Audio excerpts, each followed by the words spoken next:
Olá pessoal, sejam bem-vindos a mais um vídeo aqui no canal. E quem deu as caras neste final de semana, e muito, foi ele. Sim, o fantasma do rebaixamento correu solto aí nos campeonatos estaduais. E nesse vídeo aqui eu vou trazer então para vocês um balanço aí sobre as equipes que já confirmaram as suas quedas para as segundas divisões estaduais. Lembrando que no vídeo aqui eu não vou abordar o Campeonato Pernambucano, por quê? Porque eu já fiz um vídeo para falar sobre as quedas, né, do Flamengo de Arco Verde e também do Porto. Então depois vocês dão uma olhadinha aqui no canal, que já tem um vídeo aqui para falar sobre o Campeonato Pernambucano, né? Os rebaixamentos que eu vou trazer aqui são os que aconteceram neste último final de semana ou situações que ocorreram e que eu ainda não havia trazido as informações, tá?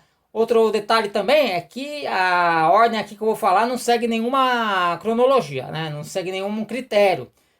Eu vou trazer as informações aqui à medida que eu fui apurando. Portanto, os campeonatos estaduais não estão por ordem alfabética, ou ordem por região ou de importância, né?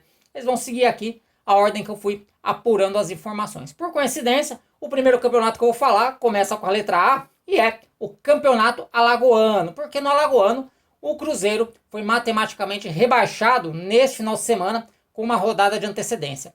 A queda do time de Arapiraca ocorreu após a derrota por 2-1 para a equipe do CSE. Com isso, né, o time acabou ficando já na oitava colocação, falta uma rodada para terminar, mas ele não consegue mais escapar da queda, né? O Cruzeiro aí perdeu todos os 6 jogos que fez até aqui e o ataque marcou apenas 2 gols, né? Campanha bem fraca aí pro Cruzeiro. E agora a cidade de Arapiraca conta apenas com um único time na primeira divisão, que é o Asa, né? Então o ano que vem não vamos ter aí no Campeonato Alagoano a disputa entre Asa e Cruzeiro, né? Lembrando que no Campeonato Alagoano apenas uma equipe é rebaixada. Saindo de Alagoas, vamos para o Espírito Santo, né? Eu falei que não vai ter ordem lógica nenhuma aqui, porque nesta segunda-feira, quem acabou abraçando aí o fantasma do rebaixamento foi o Estrela do Norte. O time empatou sem gols com o Rio Branco de Venda Nova, né? O Rio Branco que também ali está ameaçado, e teve aí o seu rebaixamento decretado com uma rodada de antecedência. Sem vencer no campeonato, o time soma apenas 3 pontos, né? Lembrando que no Espírito Santo ainda há uma vaga no rebaixamento em aberto. São 10 equipes, as duas últimas são rebaixadas para a segunda divisão. Do Espírito Santo, vamos para o estado vizinho, né? Vamos falar do Rio de Janeiro, vamos falar do Audax, né? O Audax aí é sem dúvida um time que fez aí uma das piores, se não a pior campanha em campeonatos estaduais até aqui. Em 10 jogos, o time não venceu nenhum, está zerado na classificação. E o ataque marcou apenas um gol, que foi na penúltima rodada contra o Nova Iguaçu, né? Se você considerar também a campanha do Audax na Copa do Brasil, né, que o time empatou 0-0 com a Portuguesa Carioca, foram 11 jogos nesta temporada e apenas um gol marcado, né? Aí, com um ataque inoperante dessa forma, não tem como escapar do fantasma do rebaixamento, né? Então o Audax aí, um rebaixamento até surpreendente. O time vinha fazendo campanhas interessantes nos últimos anos, mas nesse ano aí com essa campanha desastrosa, talvez aí uma das piores campanhas da história do Campeonato Carioca, o time acaba já rebaixado, né? O rebaixamento até demorou para acontecer, né? Dada a campanha, o rebaixamento só aconteceu no último final de semana após derrota para o Botafogo por 1-0. Lembrando que tem mais uma rodada ainda para o Audax disputar no Campeonato Carioca. Bom, saindo do Rio de Janeiro, vamos para Santa Catarina. Aqui em Santa Catarina já temos um time rebaixado e é um dos caçulas aí da primeira divisão. Eu estou falando do Nação Esportes, né? O Nação Esportes que inclusive até recentemente trocou de cidade, né? Eu falei, ó, a maldição de troca de cidade não perdoa, hein? E o Nação foi o primeiro rebaixado e isso aconteceu com 2 rodadas de antecedência, né? É um daqueles casos que o rebaixamento já havia acontecido antes desse final de semana, né? Mas eu ainda não tinha trazido a informação aqui. Então estou incluindo aqui nesse vídeo aqui o rebaixamento do Nação Esportes. O time venceu apenas um jogo até o momento e soma 5 pontos, né? No Campeonato Catarinense ainda há mais uma vaga em aberto aí no rebaixamento. Tem alguns times aí até tradicionais em apuros.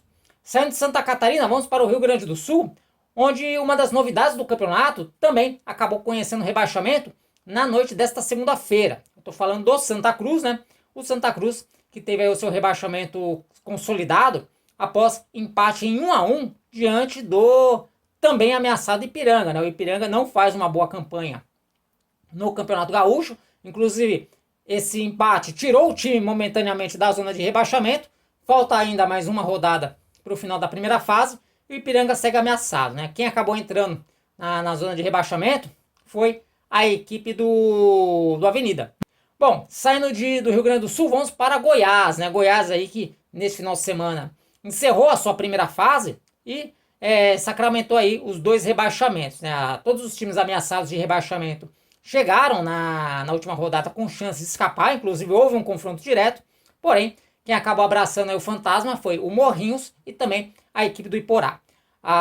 O Iporá, ele precisava vencer e torcer por um empate entre Morrinhos e Craque, coisa que não aconteceu, e aí ele também não fez a parte dele, né? Acabou sendo derrotado para o Vila Nova, e aí acabou na última colocação no campeonato. Já o rebaixamento do Morrinhos foi um pouco mais dolorido, né? Porque ele tinha ali o confronto direto contra a equipe do Craque e acabou sendo derrotado, né? O Morrinhos ali perdeu para o Craque pelo placar de 2-1. Aí o Morrinhos ficou com 5 pontos, o Craque foi a 9 pontos, né? Se o Craque vence o jogo, aliás, se o Morrinhos vence o jogo, o Morrinhos iria a 8 pontos, o Craque ficaria com 6 e aí escaparia do rebaixamento. Mas o Craque fez valer o fator casa, venceu por 2-1, escapou do rebaixamento, né? E vai seguir aí mais um ano na elite. O curioso do Campeonato Goiano é que a maioria dos times ou começam com a letra A ou começam com a letra G. E os 2 times que caíram não começam nem com a letra A, nem com a letra G, né? O Morrinhos com M e Porá com I. Enfim, Campeonato Goiano aí que a gente brinca nas lives, né? Metade dos times aí começa com GO, né? É Goiás, Goiatuba, Goiânia, Atlético Goianiense, né? Isso quando não é com a letra A, como é o caso da Aparecidense e do Anápolis. Sem contar o Anapolina, que está já na segunda divisão.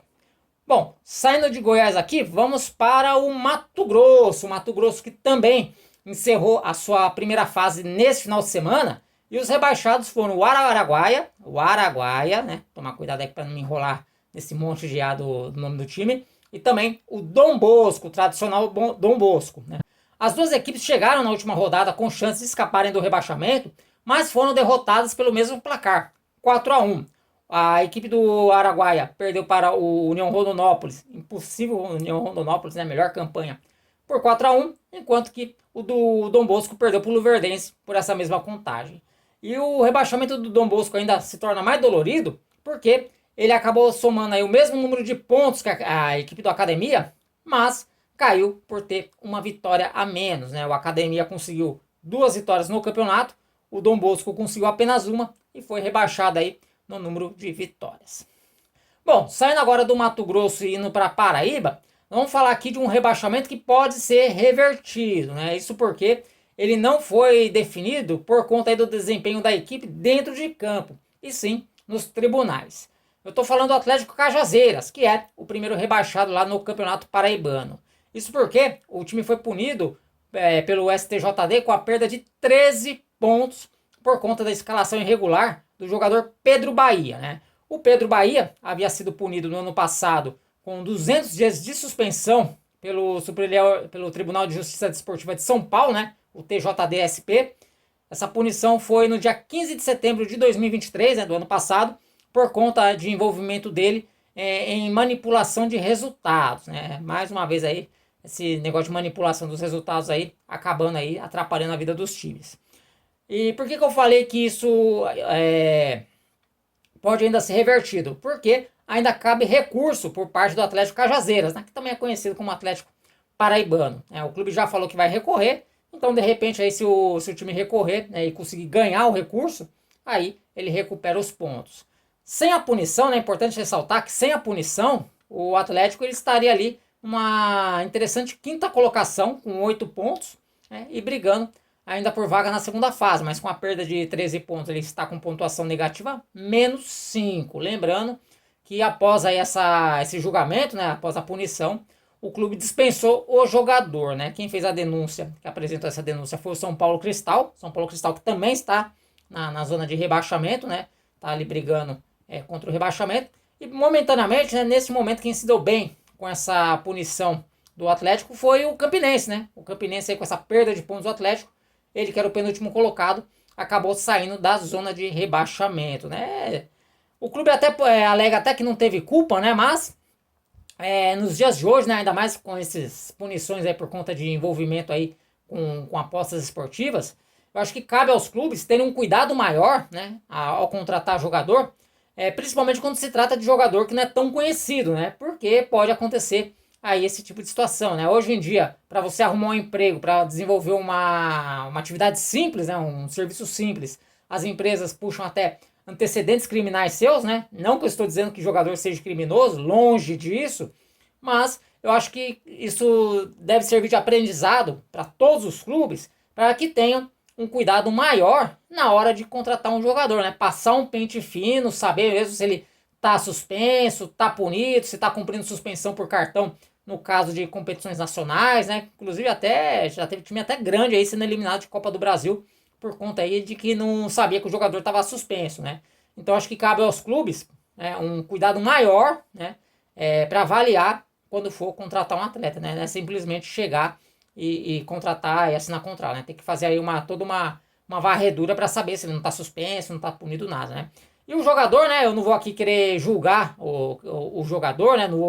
Às vezes ele nem agiu de má fé, né? Como a punição foi pelo Tribunal Superior de Justiça, pelo Tribunal de Justiça Desportiva de São Paulo, ele pode ter imaginado que essa punição se restringia apenas ao estado de São Paulo e não ao Brasil como um todo, né? Então talvez ele ali interpretou dessa forma e achou que não teria problema nenhum jogar em outro estado, né? Porém, a suspensão valia aí para todo o território nacional. Agora, se ele sabia que não poderia jogar mesmo que fosse em outro estado, né? Se ele agiu de má fé, aí, né? É caso aí para se dar uma outra punição. Isso quando os próprios clubes não o punirem, né?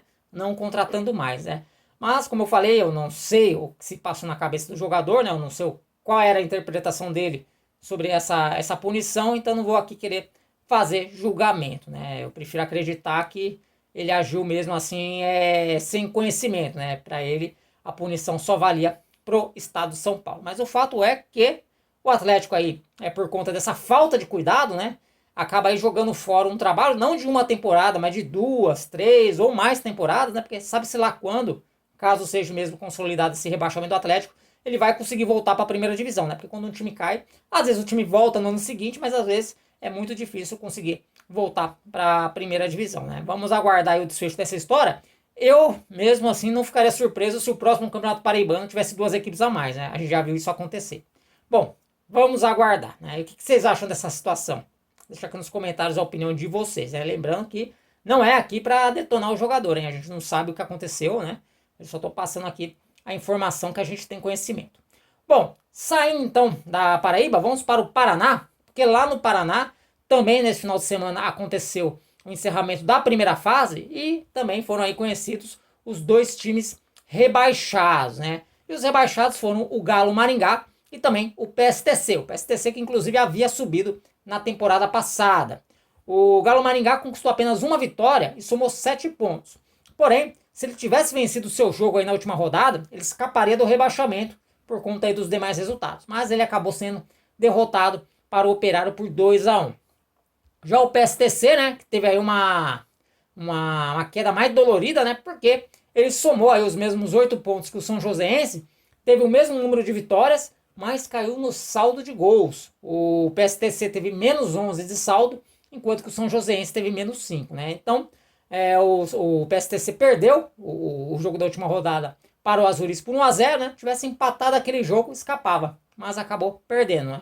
Lembrando que o São Joséense também perdeu na última rodada, foi derrotado pelo Atlético Paranaense por 4-1, né? Então, mesmo com essa goleada sofrida aí na última rodada, o São Joséense conseguiu escapar do rebaixamento no saldo de gols, né? Mas passou perto. Bom, agora vamos lá para o Piauí, porque o Piauí, né? Para quem acha aí que o Campeonato Paulista tem um regulamento mais esdrúxulo, né? Mais zoado, né? Inclusive eu gravei vídeo ontem falando aí sobre quem defende essa manutenção da fórmula de disputa do Campeonato Paulista, mas nós temos aqui um campeonato aqui com um regulamento bem mais bizarro, né? E que acabou aí derrubando as equipes do Coriçaba e do Picos, né? Lembrando que elas não foram rebaixadas exatamente por conta do regulamento, mas é um regulamento assim bastante esquisito. E eu, para conseguir entender esse regulamento, contei até com a ajuda aqui do inscrito Peter, que me explicou resumidamente como é que é esse regulamento. E o regulamento é mais ou menos assim: são 8 equipes, divididas em 2 grupos com 4 times. Na primeira fase, essas equipes jogam dentro dos grupos em turno e retorno, totalizando 6 rodadas. Se classificam todo mundo, né, para a segunda fase, uma eventual segunda fase. E aí nessa segunda fase, o time de melhor campanha pega o time de pior campanha, o time de segunda melhor campanha pega o time de segunda pior campanha e assim vai. E aí que começa a bizarrice do regulamento.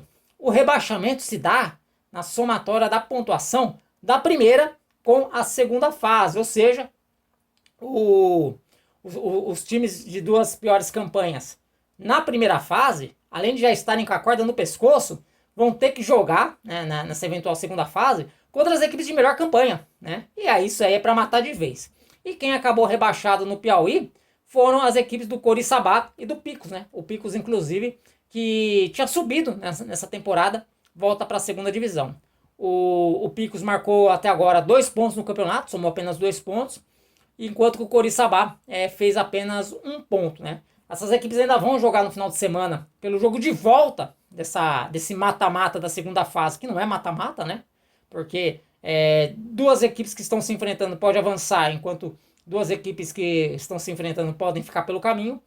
Mas mesmo que eles vençam esse último jogo aí, elas já estão rebaixadas, né? Então no Piauí, Coriçaba e Picos já estão na segunda divisão, por conta aí também desse regulamento super confuso.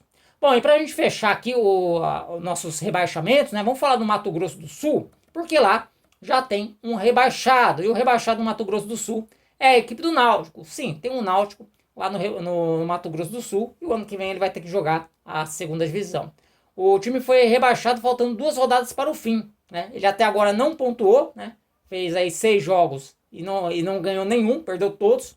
E por conta disso aí, acabou já sendo rebaixado, faltando 2 rodadas para acabar, né? Isso porque o Coxim, que é o time que está acima dele, né? Logo acima dele, já tem 8 pontos, né? Então no máximo o Náutico chega a 6 e não tem como mais então ele escapar do rebaixamento. Lembrando que lá no Mato Grosso do Sul são 10 times, eles são divididos em 2 grupos. Na primeira fase as equipes jogam entre si dentro dos grupos em turno e retorno, totalizando aí 8 jogos para cada um. E aí o último colocado de cada grupo cai para a segunda divisão. O Náutico estava no grupo A, né? O grupo B ainda está em disputa lá, tá um pouquinho mais acirrada a disputa contra o rebaixamento. Bom, pessoal, então as informações que eu tinha para trazer para vocês eram essas. Espero que vocês tenham gostado. Se gostou, deixa o like. Se não está inscrito, se inscreva no canal e fale aqui nos comentários qual desses rebaixamentos você achou mais surpreendente, que vocês não esperavam que a equipe fosse cair e acabou caindo, né? E também fala aqui para vocês qual foi o pior time aí dessa lista que eu falei, né? O que fez a campanha mais fraca e de fato mereceu ser rebaixado. Por enquanto eu vou ficando por aqui. Um grande abraço a todos e até um próximo vídeo. Valeu!